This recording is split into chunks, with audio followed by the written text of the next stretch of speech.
Hello and welcome. This is Fireworks.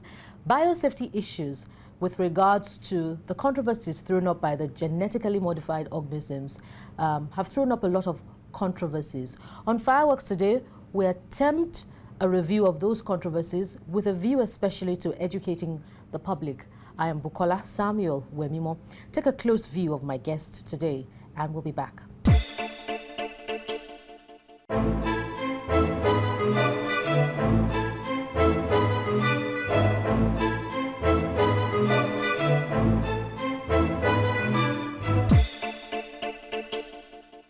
Thank you for staying tuned to Fireworks. Today, my guest is the Director General of the Nigeria Biosafety Management Agency, Dr. Rufus Ebegba. You're right. It's my pleasure to be here. Yes, thank you very much for your time, sir. And thank you especially for holding on. Let's start with the functions of the Nigeria Biosafety Management Agency. Let Nigerians get to know what your the key functions of your agency is. The National Biosafety Management Agency was an agency established in 2015 with the main purpose of ensuring that the practice of modern biotechnology, which can lead to the production of genetically modified organisms, do not have any adverse impact on the environment and human health, and as well as the products which are genetically modified do not also have any negative impact on human health on the environment. And when you are looking at it from the point of environment, you ensure that the practice of modern biotechnology and the genetically modified organisms themselves do not pose any adverse impact that it can impart on the conservation and sustainable use of biological diversity, taking into account risks to human health. So in essence, is to ensure safety to human health and to the environment in the area of modern biotechnology and genetically modified organisms. So essentially, you're supposed to regulate the activities of modern biotechnology sector. Companies practicing in that sector. We have a lot of research institutes. We also have firms that are also producing genetically modified organisms. Yeah. So what are the issues that the scientists, specifically Mother Earth, non-governmental organization, what are the reservations they have about the NBMA? Well, they have raised the issues of that the National Biosafety Management Agency Act is very permissive. They have also said that the Act should be repealed, and quite a lot of things.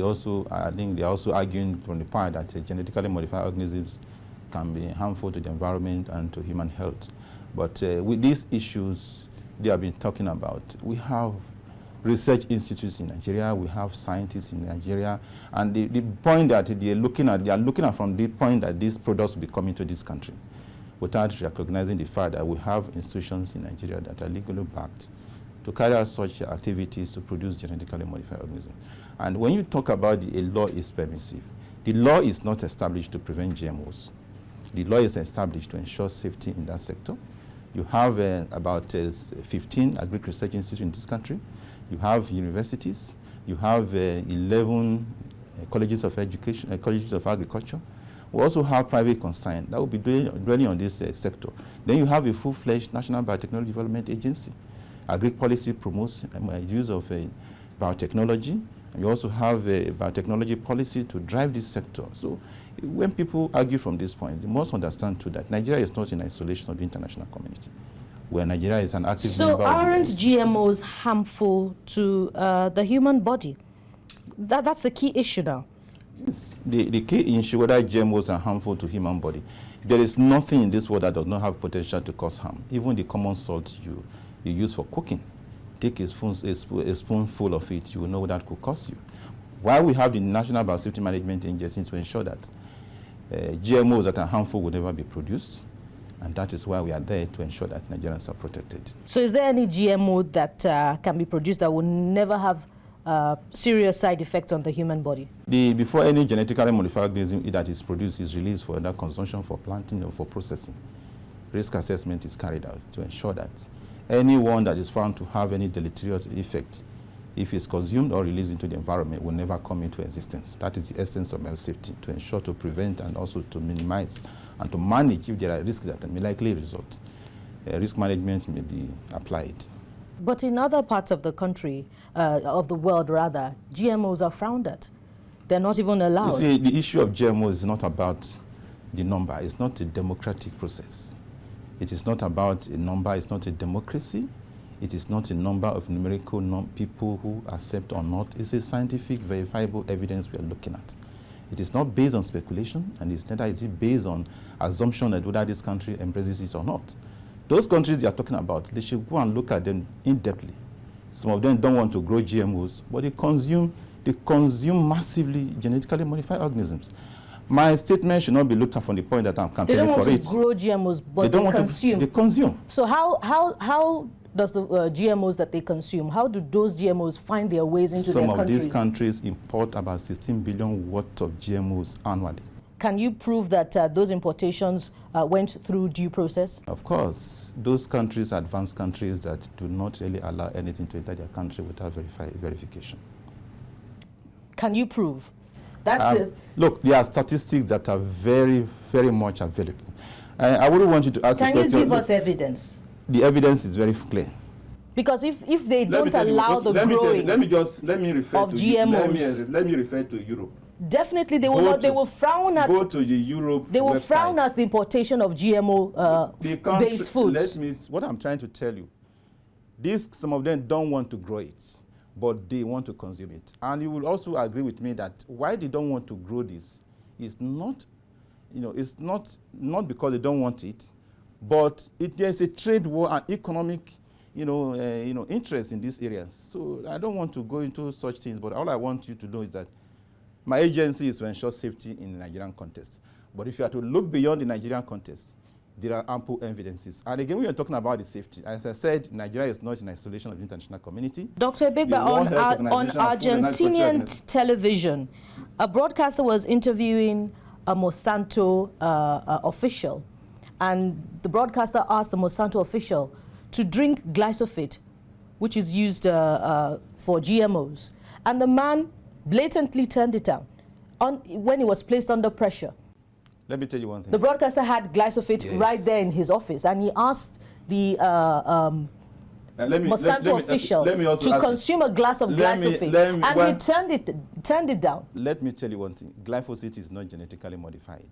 It has been used over the years by farmers as a herbicide, as a chemical for herbicide. So when nobody say, go and drink, well, if you're asked to drink a cup of common salt, will you drink it?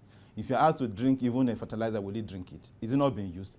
Listen, when we look at those pesticides, let me tell you, those pesticides, from what I gather, potential, when they are applied to food crops, they're supposed to kill the weeds, but then the food crops and the weeds die, which is a problem for the farmers. And then the Monsanto companies developed another species of corn, let's say for example now, which is resistant to the chemicals.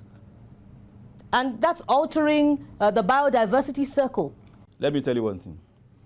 The commercialization of GMOs started in 1990s. No, I want you to react to this. I'm reacting to that. To this example, let me react to it. The commercialization of GMOs started in 1996. And before that, 1996, I was an undergraduate.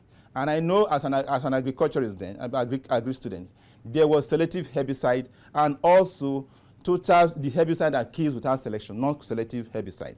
Those selective herbicides is the same theory that is being used to develop what you have today, selective herbicide-tolerant crops. Once it is tolerant to it, it has been developed that it does not have ability to destroy that particular crop.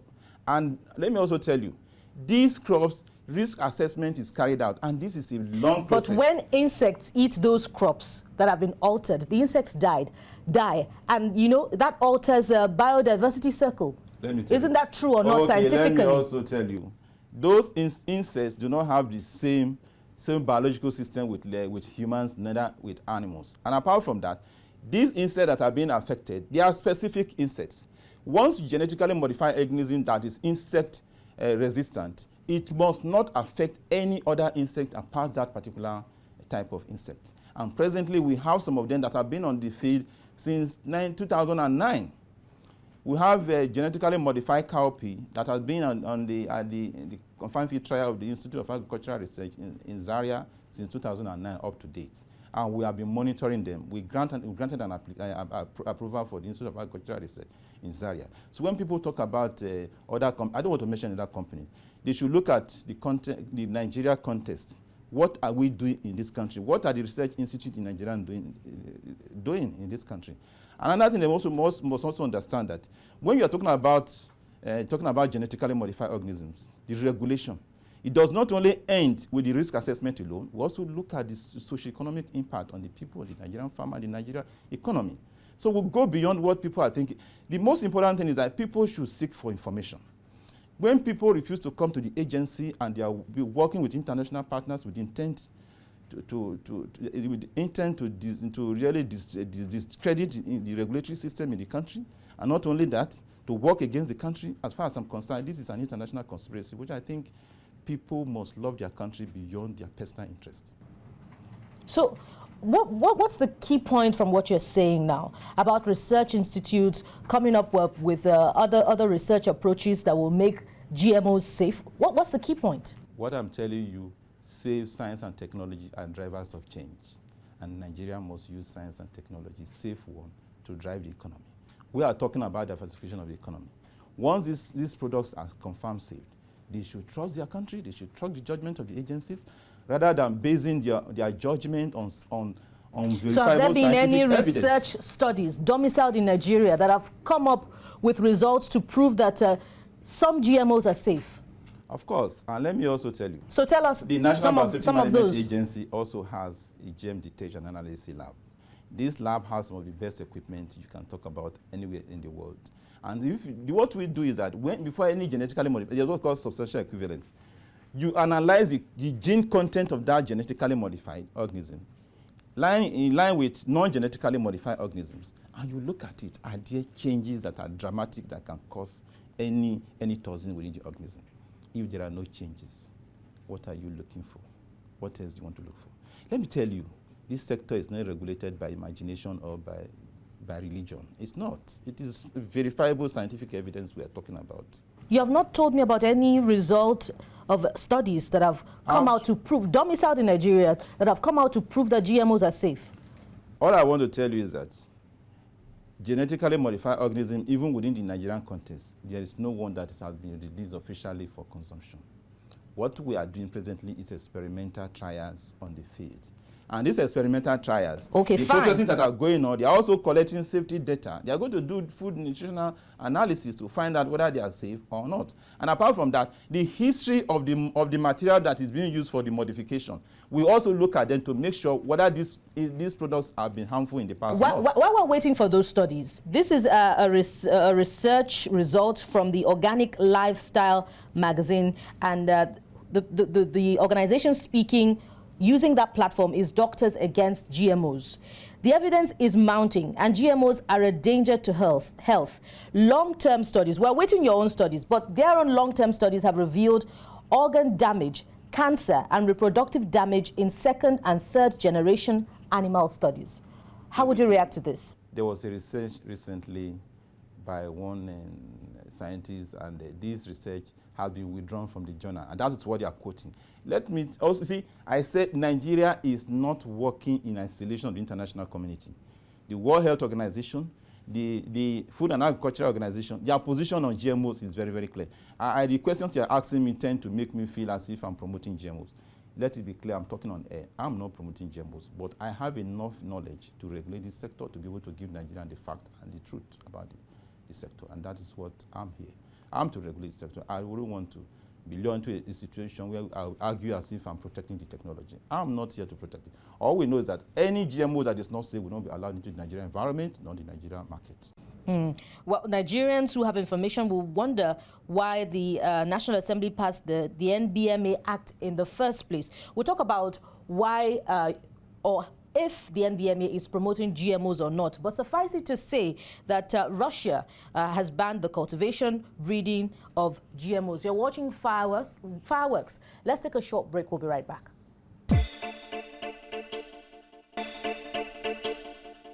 Thank you for staying tuned to Fireworks. If you've been following our discourse in the last half hour, we've been talking with the Director General of the Nigeria Biosafety Management Agency, Dr. Rufus Ebegba. And we've been looking at some of the controversies surrounding genetically modified organisms. The issue of it, GMOs being banned in other countries, which is where we're taking off from now. And Dr. Ebegba wants to talk about the ban in other countries. We are talking about the existence of the National Biosafety Management Agency, that the act ought not have been in existence. So let me go to that first before I talk about the ban other countries. When you're talking about ban other countries, Nigeria is not other countries. Nigeria has enough scientists and evidence-based materials to ensure that what we need is what we produce. We must not necessarily import genetically modified organisms. There are a lot of challenges in agricultural sector that our scientists have ability to address. And one other thing, again, GMOs must not even come into the market in the first place. Why we are having GMOs? Because some of them have, these crops or other organisms have faced challenges that have not been resolved using conventional method. And that is why you have GMOs to solve specific problems. But let me now talk about the issue of the NBMA Act itself. The National Biosafety Management Agency Act did not just wake up and was passed overnight, because some people have been drawing the attention that it was passed by the twilight of the former administration. In 2011, this act was passed initially by the 6th Assembly, also passed by the 7th Assembly, two different legislators. And this process of developing the act then was known as a bill. Started from 2002, what was a national committee was established to ensure that there was a biosafety framework for this country, which encompasses both administrative and legal framework. And in that regard, the committee went around the 6 geopolitical zones of this country to seek Nigerians' opinion. And apart from that, some of the people who are today saying they don't want this act, we also party to it. If you come to my office, I will show you evidences of meetings and workshops, and even the papers they presented. And during the public hearing during the 6th, where it was finally passed, some of these people said that this is one of the best laws that Nigeria will ever have. Why are they not changing their own minds if they don't have vested interest? And again, the issue of I said the 6th and the 7th Assembly passed it. Why it was not signed in 2011 was because that was a transition period. It was finally passed on the 1st of June. Already the presidential election has already taken place. And when it was signed, what was passed by the National Assembly, the president had a lot of bills, and that time he could not sign it, so it became time-barred. Then in March 2015, it went back to the National Assembly again, following public hearing, public process, and also seeking Nigerians' input into it. There was a public hearing in 2014. So in 2015, in March, the two houses finally passed the act. Now that you've clarified provisions of the act, if I get your explanation about the functions of the NBMA correctly, it is that you're supposed to be an umpire to regulate the activity, unbiased umpire. But in the last few minutes that we've been talking, you have talked more about the need for research to carry out studies that would result in the production of safe GMOs. But you have not talked about the dangers of GMOs, which is the concern of scientists the world over, not just in Nigeria. Yes, let me tell you. Why we have the NBMA is to avoid the dangers, which, let me just enumerate some of the fears. The issue of impact on the environment. Will they develop, will the GMOs become dominant and do not displace the existing organisms that are related to them? Will they become superorganisms? And so on and so forth. Then you now look at the issue of safety. Will it become allergic to, will it cause allergy when they are consumed? Will they become toxin when they are consumed? Then you also go to the issue of socio-economic concern. Will it become very expensive that beyond the reach of the farmer? Will it become a situation that will become that Nigerian trade partners will not patronize Nigeria? And I've said one thing, GMOs will be labeled for consumer choice. Nobody will be forced to eat GMOs. It's clear what is more important to you, Dr. Ebegba. What is more important to me is the safety of Nigerians in this sector. Let's make progress, Dr. Ebegba.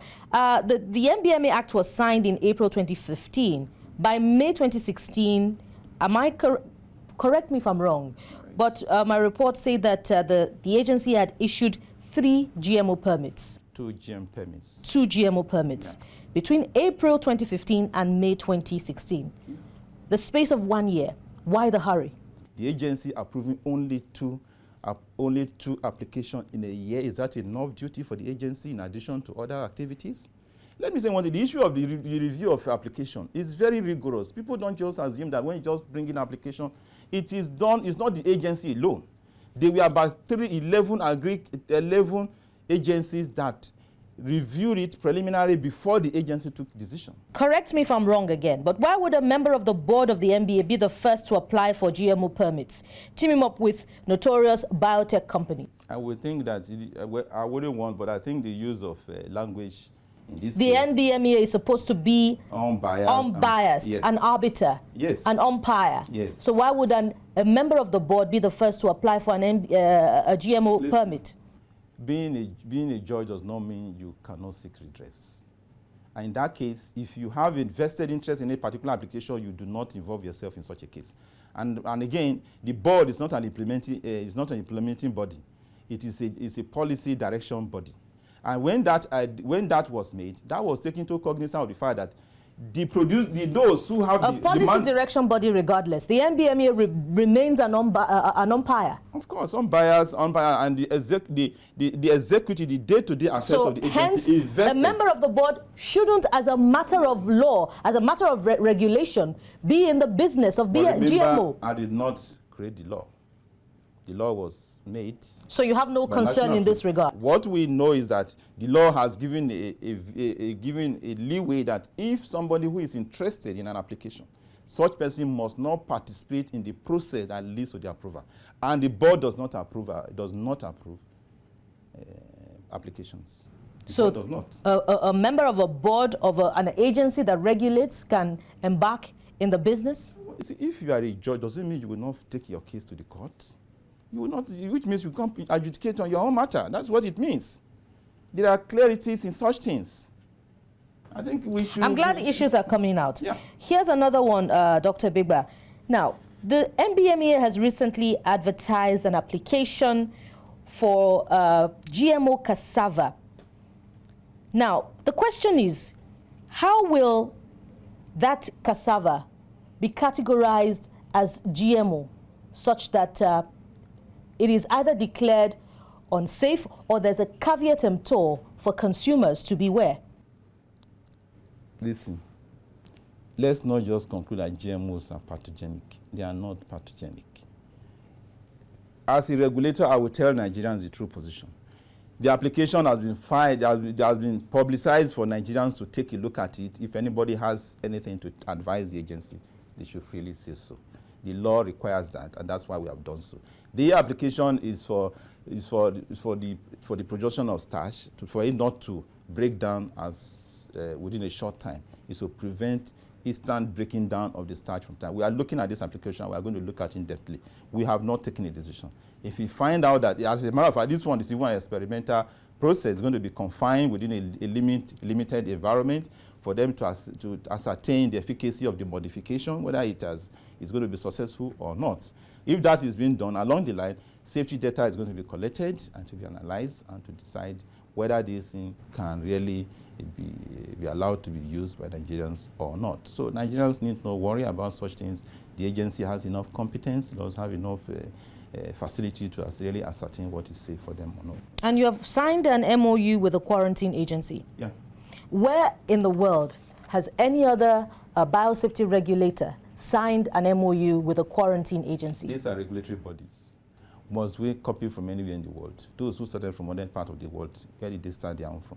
But you must carry out your operations in line with international best practice. National best practice, yes. International best practice is that agencies of various countries are collaborating to effectively regulate and ensure that they deliver their mandate to their various countries. I know in Ghana they do that and some other countries do so, but let Nigeria take its own stand, not necessarily copying from people, because those who started it started from somewhere. Why can't us start, let others copy from us? I did not only sign with the quarantine service. This is a border agency. We're also going to sign with custom. We have also signed with the Nigerian Agricultural Seed Council. We have also signed with Voice of Nigeria. We're also going to sign with Voice of Nigeria. And we're also going to sign with NAFDAC. All this is for synergy because there are going to be areas of convergence of these agencies. And I think what we are doing is the best thing for Nigerians. Now, you said earlier that the report by Doctors Against GMOs published on the platform of the Organic Lifestyle has already been updated to suggest that certain contents of GMOs are not necessarily cancerous. But what's the name of the NGO again? Mothers of the Earth, during their protest against the NBMA recently. Now, they talked about the update on the findings from the Hague, the Monsanto Tribunal in The Hague, and that's as recent as April, by the way, 2017. They show starkly that Monsanto's activities undermine basic human rights and that victims of multinational corporations need better protective regulations. In the light of your activities in Nigeria, Dr. Ebegba, what would you say about this? The agency will protect the interests of Nigerians. We are not going to base our decision on any applicant or any company's decision, but what is good for Nigerians is what we are going to approve for Nigerians. We thank you very much for your honesty and for educating us and setting the record straight. It's my pleasure to Dr. be here. Dr. Rufus Ebegba. Yes, your fireworks, I've heard a lot about your fireworks, and I can see you threw a lot of fire to me, and I also threw some back to you. Okay. Nice being here. Thank you very much. You.